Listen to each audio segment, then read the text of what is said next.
Olá! Hoje eu vou falar para vocês sobre um artigo que me agradou profundamente. Mas antes de adentrar no artigo propriamente dito, como é que funciona? Muitos anos as pessoas acompanharam palestras, eu mesma nunca tinha postado nada na internet, as pessoas postavam. Eu fazia uma palestra para um público heterogêneo. Então você tinha desde estudantes até donas de casa, então pessoas de todo tipo. Então você não podia aprofundar em determinados detalhes científicos, senão seriam produtivos, até a maior parte das pessoas não poderiam acompanhar. E nos comentários das palestras, as pessoas questionam, você não colocou isso, não colocou aquilo, em detalhes e onde? Eu sugiro que as pessoas pesquisem. Então, normalmente, eu procuro periódicos científicos. Se me interessa a reportagem, eu aprofundo procurando as ideias originais, ou se vejo algum livro, eu procuro ler o livro. Mas normalmente é artigos científicos. E nem sempre é todo o artigo, um aspecto dele fundamenta uma tese que a gente queria trabalhar e a gente pega. Então eu tenho apresentado a vocês os artigos de onde eu tiro muitas dessas ideias. Eu vou aqui aprofundar um pouco mais no artigo ou na tese científica apresentada, porque o objetivo desse vídeo é justamente apresentar essas fundamentações. E vocês vão encontrar onde você usou isso, nisso, naquilo outro. Bom, o artigo de hoje é da Scientific American, número 175, de agosto de 2017. As teias da memória. Revolução na tecnologia revela o modo como o nosso cérebro conecta lembranças e modula nossa experiência do mundo. Bom, desse artigo, eu vou falar em geral dele, mas o que me interessou basicamente nesse artigo e que eu utilizei no outro trabalho que eu estou realizando sobre o aprendizado. Eu falei numa palestra sobre técnicas de estudo, técnicas de memorização para você melhorar o seu desempenho tanto no aprendizado quanto na memorização. Falei sobre a curva de esquecimento de Ebbinghaus, isso aí já é uma palestra. E várias técnicas e falei sobre mapa mental eu fundamentei com várias teses científicas, falei a respeito das técnicas de aprendizado, etc., que isso estava baseado em pesquisas, que o mapa mental é a melhor maneira de você aprender conhecimento, etc., essas coisas todas. E aí eu demonstrei fazendo um mapa mental sobre as leis morais, falando sobre o espiritismo, falando das várias teses, como organizar isso e como você guardar. Era um estudo interno da casa, então a gente aprofundou um pouco mais. Numa palestra pública, a gente não entra em tantos detalhes assim, mas como era um estudo e levou vários dias, a gente aprofundou na técnica. Então eu falava da técnica e fazia uma demonstração, apresentando as leis morais, apresentando o que significava cada uma, o desenvolvimento espírita. Então as bases éticas do espiritismo, em que o espiritismo se baseia para pensar assim, assado, etc. Bom, quando eu estou fazendo a palestra, não entro em detalhes sobre de onde eu tirei, mas para que você tenha profundidade, porque muito da linguagem, quando você está apresentando, é não verbal. A pessoa está assistindo e ela aprende a informação, diz, nossa, eu entendi. E o que a pessoa não lembra ou esquece é que 75% da comunicação é não verbal. Então, quando você tem convicção do que você está falando, quando você acredita no que está dizendo, existe todo um gestual, tom de voz, uma série de fatores que entram na exposição, que fazem parte da comunicação. Então, estudar profundamente alguma coisa, mesmo que você não vá veicular isso durante a palestra, afeta o seu desempenho. Porque para aqueles que creem, por exemplo, na vibração, na transmissão do pensamento, você tem aquilo que você fala, você tem aquilo que você pensa, você tem aquilo que você vibra, e para que tudo isso esteja em equilíbrio, em conformidade, você precisa saber do que está falando, mesmo que não vá desenvolver isso na sua palestra. Então, nesse artigo que fala sobre essa rede da memória, tá? Ele fala sobre uma técnica para estudar como a memória dispara, como a memória se conecta. Então ele fala sobre alocação de memória, sobre o gene, ou o gene CREB, a proteína CREB. Existe um gene que produz uma proteína que recebeu esse nome, CREB, que ela permite o disparo profundo e a conexão do neurônio. Então, por exemplo, quando você tem a experiência, a primeira memória, o que faz com que a memória seja guardada? A presença dessa proteína. E existem neurônios que produzem mais ou menos dessa proteína. Tá? Então, esses que produzem uma quantidade significativa da proteína são o que a gente chama de ancoragem da memória. Então, a memória começa onde essa proteína está presente. Esse artigo fala dos experimentos feitos com roedores para demonstrar isso. Então, essa proteína existe, ela foi analisada. Experimentos foram realizados com ratos para demonstrar a ancoragem da memória. Então, essa alocação, a memória acontece. Bom, normalmente, quando se estuda a memória, a gente estuda como a gente adquire a memória, como desenvolve, como fixa, como muda a memória. Mas nesse caso, existe memória e existe aprendizado. São coisas diferentes. Memória é a informação. Por exemplo, caneta. Isso é uma informação. Caneta serve para quê? Aí, peraí, você já está conectando isso com outras coisas. Então, enquanto que a memória são blocos, aprendizado é a interconexão desses blocos dentro de um contexto específico. Então, você vai unir vários elementos da memória para construir um cenário, por exemplo. Nesse cenário, podem ter memórias que vieram de experiências sensoriais, memórias que vieram da imaginação. Por exemplo, você lê um livro onde o personagem viveu aquilo. E aí você vai parear a experiência sensorial sua com aquilo que você leu no livro e vai construir um cenário diferente. Então, você está pegando blocos de memória, conectando-as de determinada maneira, determinada ordem, dentro de um espaço de tempo, no espaço, etc. Tudo isso, tá? Para desenvolver um aprendizado qualquer. Então, nesse caso, não só você tem a memória que acontece, como você tem a relação de memórias. Esse é o artigo. Então, o artigo demonstra como a memória funciona, quais são as proteínas envolvidas no desenvolvimento dessa memória, como eles pesquisaram e demonstraram a realidade disso. Eu li esse artigo muitas vezes, eu sublinhei, então aqui, olha, até vou mostrar aqui para vocês, aqui, ó, sublinhando os aspectos relevantes, importantes, aí tem o desenho, o desenvolvimento, aí o rato, que teve experiências em labirintos diferentes, comparando a memória entre eles. Aí você tem, quando as pessoas compartilham conteúdo, as pessoas estão conectadas, aí todas essas coisas que eu sublinhei. E aí eu fui ler, aprofundei. Eu falei numa palestra? Não. Por que você achou esse artigo tão relevante e eu me interessei tão profundamente sobre a alocação de memória e a interconexão de memória e a influência dessa proteína nesse processo? Para fundamentar o fato de que mapas mentais utilizados corretamente podem maximizar o seu aprendizado e a sua memória. E eu queria que o pessoal, que a gente trabalha no estudo, guardasse. Então eu faço uma palestra, daqui a pouco eles esqueceram. Como se nunca tivesse acontecido. Aí eu disse assim, por que isso acontece? A gente tem um trabalho e a pessoa não guardou. Porque você precisa estudar. Se você não estudar, você não guarda a memória. Como a memória funciona, se você estuda isso, você tem um jeito melhor de trabalhar essa memória. Então, o que eu estava trabalhando com eles? Existe uma pesquisa científica chamada curva de Ebbinghaus, curva do esquecimento, que mostra como a sua memória funciona, por exemplo, na apreensão e quanto tempo dura. Então, o experimento era o seguinte, eu te dou 50 sílabas aleatórias para você decorar. Você leva 2 horas decorando essas sílabas. Bom, decorou, eu faço um teste, você tem 100% de desempenho, ou seja, você decorou e sabe todas elas. Você acertou tudo.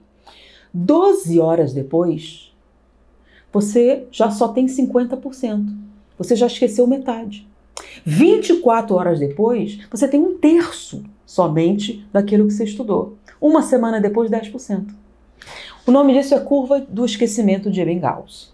Ele testou isso e, posteriormente, muitas outras pessoas testaram e a curva é correta. Você poderia dizer que é a curva biológica da memória, tá? Nesse caso, Por que sílabas aleatórias? Você não tem nada, porque existe a curva do esquecimento, existe a força da memória, que é outra coisa. Emoção, isso e aquilo, fortalece a memória. Mas não é disso que eu estou falando. Quanto tempo leva para você esquecer? Então, sabendo disso, como é que você faria para maximizar seu desempenho, tá? Então, as 50 sílabas. Então, você estudou hoje, tem 100%. Você sabe que 24 horas depois só tem um terço. Bom, 24 horas depois, você estuda as sílabas novamente, tá? Para ter 100% de desempenho. Primeiro, já tem uma diferença. Você não vai levar o mesmo tempo que você levou a primeira vez para conseguir 100%. Então, para decorar as 50 sílabas, você levou 2 horas, tá? Na revisão, 24 horas depois, você não vai levar 2 horas. Em 1 hora, você volta a ter 100%. Ok. Aí eu fiz o teste. O que vai acontecer 12 horas depois? Ou 24 horas depois? Da primeira vez, 24 horas depois, você tinha um terço. Da segunda vez, 24 horas depois, você tem 90%. 48 horas depois é que você cai para 50%. Ou seja, essa memória já durou mais tempo. Bom, então você fez essa revisão no primeiro dia, no segundo dia. Você vai fazer no quarto dia outra revisão. A memória já caiu, você vai fazer outra revisão para chegar no 100%. Só que dessa vez você não vai levar 2 horas nenhuma. Você vai levar 20 minutos. Em 20 minutos você volta a 100% do desempenho. É aí que acontece uma coisa interessante. A curva vai demorar muito mais. No 10º dia você poderia fazer uma revisão, tá? E depois no 20º, e aí uma vez por mês, 6 meses. Se você fizer isso 5 a 3 minutos, 1 ano depois você terá 100% de rendimento. Isso com sílabas aleatórias, desconsiderando qualquer outra coisa, tá? Curva do esquecimento de Ebbinghaus. Então ele está dizendo prazos de revisão que você faria para maximizar seu aprendizado. De sílabas aleatórias inúteis que não têm nenhum significado para você. Ou seja, você pode aprender qualquer coisa, tá? Isso é muito importante. Eu não consigo aprender isso, só consigo... Isso não existe. Isso é um conteúdo emocional, uma crença, tá? Com o desempenho da memória, você pode decorar qualquer coisa. Nesse caso, eu estou falando de sílabas aleatórias, inúteis, que não servem para nada, e você pode aprender para sempre. Se você, reconhecendo a curva de Ebbinghaus, fizer as revisões no período certo, o tempo que você vai levar para manter esse conhecimento é insignificante. Bom, mas o conhecimento que você quer aprender não é insignificante. Eu quero aprender para um concurso ou para uma prova. Aí você estudou a primeira vez e levou 5 horas aprendendo aquele conteúdo, você está 100%. 24 horas depois, você já sabe o que vai acontecer, tá? Talvez não seja uma perda tão rápida quanto a curva, porque esse conhecimento tem um significado. Mas mesmo assim, é um conteúdo enorme que você não sabia e que você colocou na memória. Bom, um dia depois você vai fazer uma revisão, tá? Para adquirir 100% novamente. Você não vai levar as 5 horas que você levou na primeira vez, tá? Bom, então eu vou falar do que eu falei e por que esse artigo fundamenta isso, tá? Bom, você fez a sua revisão. Nesse segundo dia que você revisou o conteúdo todinho, que não vai levar 5 horas, você vai fazer um resumo. Não é assim que a gente faz? Você faz um resumo. Na segunda vez, faz um resumo, tá? Bem detalhado. Aí você vai entrar na curva novamente. No quarto dia, você vai pegar esse resumo que você fez e você vai construir uma coisa chamada mapa mental, tá? Eu não vou entrar em detalhes porque o tema hoje não é mapa mental, eu estou falando desse artigo, tá? Você vai fazer um mapa mental. O mapa mental, ele tem uma estrutura, tem um jeito correto de ser feito. Então você tem uma ideia central, que você vai procurar uma gravura, um desenho, alguma coisa significativa, e você vai criar uns ramos, onde nesse ramo você não vai escrever como você escreveu no seu resumo, você vai procurar uma palavra-chave. Uma palavra-chave associada a uma determinada cor significativa, associada a uma determinada imagem representativa de que você está estudando, tá? Então, você vai ter a ideia central, capitanias hereditárias. Aí você bota lá um desenho da capitania hereditária, aí você coloca número 1, pode ser o autor, e coloca, tá? Palavras-chave, tá? Como, onde, porquê, não interessa se for logaritmo, tá? Você coloca palavras-chave, você escolha cores e dê uma legenda a essas cores. Por exemplo, vermelho significa isso, azul significa aquilo, como você quiser. Não use muitas, 5 cores no máximo. Procure imagens representativas junto a uma imagem com uma palavra-chave numa cor. Então, você tem o primeiro nível. Cada nível tem os seus subitens. E sempre, no seu resumo, você vai colocar palavras-chave que representem aquela informação. Ou seja, você vai transformar o seu resumo detalhado num mapa mental, tá? Com todos os ramos. Até que esse seu resumo linear, cheio de coisas, seja reduzido a um mapa, que possa ter 3, 4, até 5 níveis, tá ok? Você fez isso. Bom, lembra da curva?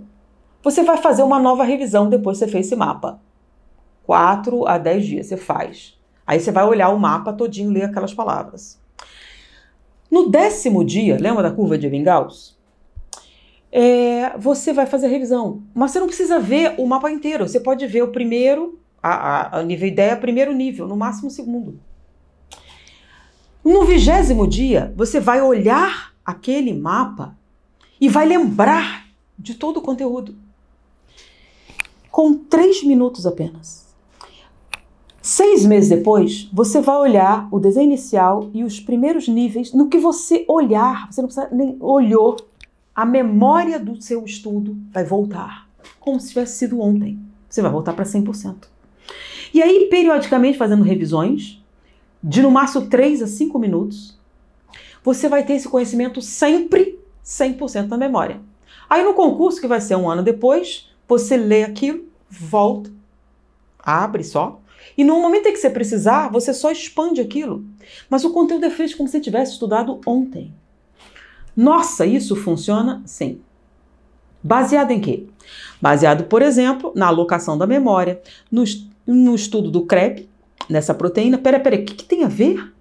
Esse artigo que você falou aqui é alocação de memória, Como assim? O que eles descobriram? Que essa proteína presente em alguns neurônios, tá, faz com que a memória se desenvolva primeiro aí. É o que a gente chama de ancoragem, tá? Então existem palavras-chave, fenômenos-chaves, que usam esses neurônios principais. Você não diferencia neles, eles têm maior presença da proteína. E o restante da memória você distribui em neurônios correlatos. Quando você linka este neurônio, essa palavra-chave, com essas informações, você cria uma correspondência. E toda vez que você olha para esta palavra ou essa memória, você vitaliza as outras. É como se, no que você tocou nelas, acende todas. Significa o quê? O que é esse neurônio, essa alocação inicial básica? Isso aí é a palavra-chave. Porque a estrutura da mente, ela não se constrói com um resumo linear, em ordem cronológica, em ordem de importância. É como uma rede.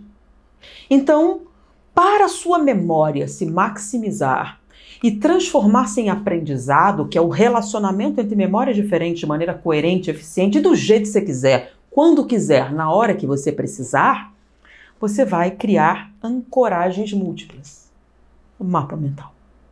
Então, você vai ter uma ideia central, uma palavra-chave que represente aquele conteúdo. Então, você vai linkar essa palavra com o conteúdo. E vai linkar essa palavra com outra coisa que tenha o mesmo impacto. Então, você vai linkar essa palavra-chave com uma imagem, com uma cor, com a sensação, onde você quiser. Você vai construir o seu mapa mental com experiências sensoriais, com palavras-chave, com palavras de poder, com palavras importantes, e vai ancorar o aprendizado que você quer, que é uma coisa insignificante, logaritmo, não significa nada para mim, não tenho nenhum sentimento, com coisas que você tem. E aí isso vai permitir que 1 ano, 10 anos depois, ao olhar aquele mapa, toda essa memória esteja fresca e acessível para você. Ou seja, você aprende para sempre. Peraí, do que você está falando? Esse artigo que nós apresentamos para vocês, que você pode aprofundar, ver isso, é a explicação científica de por que a construção de mapas mentais maximiza o aprendizado e melhora a memória. Que se você usar essa técnica, ela está baseada nessas estruturas neuronais, que as redes neurais, a maneira com que elas se desenvolvem, com que elas aparecem, tá? Podem ser utilizadas na prática para melhorar seu desempenho acadêmico, seu desempenho mental, para Peraí, mas que incrível! Sim, chama-se rede neural. Então, é assim que eu uso esse material. Pode ser que na palestra ele não fale sobre a proteína Krebs, sobre o gene ativador, sobre a alocação de memória, sobre o experimento com ratos que fala sobre as memórias sincronizadas, que como uma corrente elétrica disparada nesse neurônio central que está pareado com outro, com a presença dessa proteína que foi utilizando o vírus para aumentar. Peraí, tudo isso? Sim.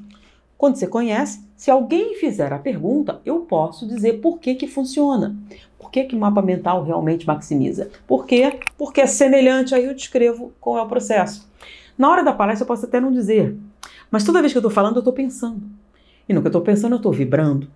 E isso está me dando convicção. Isso faz com que as minhas palavras, a minha forma de falar, o meu entusiasmo, meus sentimentos estejam envolvidos naquilo que eu estou dizendo. Isso passa mais credibilidade, mais confiança, uma comunicação mais eficaz. Então, estudar profundamente o assunto que você vai desenvolver melhora a sua comunicação, porque 75% da comunicação é não verbal, que o estudo pode melhorar. Olha quantas coisas num artigo simples nós desenvolvemos, ligando coisas diferentes. Aqui eu liguei esse artigo que fala sobre a alocação de memória, eu liguei com a curva de esquecimento de Ebbinghaus, que está num outro artigo, que deve estar por aí, se não passou ainda. Falei sobre mapas mentais, que é uma técnica de estudo, linkei todas essas coisas, fundamentando que essa é a forma neurológica de desenvolvimento da memória, do aprendizado, etc., para melhorar o seu dia a dia. Então, existe uma maneira de aprender mais, melhor e de maneira mais eficiente quando a gente aplica o conhecimento no dia a dia. O que adianta estudar tanto se você não melhora o seu dia a dia? Então, o que é isso? É linkar conhecimento, realidade, para tornar a sua realidade algo melhor. Então, nós estudamos muito errado na maior parte das vezes. E pior ainda, nós nos convencemos através de crenças limitantes que somos incapazes, o que não é verdade. Porque essa estrutura de neurônios se repete em qualquer pessoa. Então, com essa técnica, você pode aprender o que você quiser, quando você quiser, independente até de um processo emocional. Mas, ainda tem um outro artigo muito interessante sobre emoção e memória, que eu vou discorrer num outro vídeo, que vai dar ainda mais poder nessa tese de mapas mentais bem construídos. Se você utilizar determinados blocos de memória e ancorá-los a partir da amígdala e do hipocampo, você vai dar mais força ainda no seu aprendizado, reduzindo ainda mais o tempo que você leva para aprender blocos enormes de memória para tornar o seu estudo para o concurso, do espiritismo, de física, do que você quiser, mais fácil, mais agradável e mais incrível, com muito menos tempo. Foi um prazer estar com vocês. Espero que vocês tenham apreciado tanto quanto eu, quando eu li isso a primeira vez e descobri que, meu Deus, que incrível que é a mente humana. Muita paz.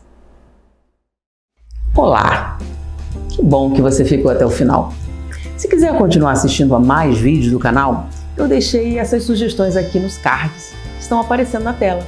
É só clicar em algum deles e continuar assistindo. Até o próximo vídeo.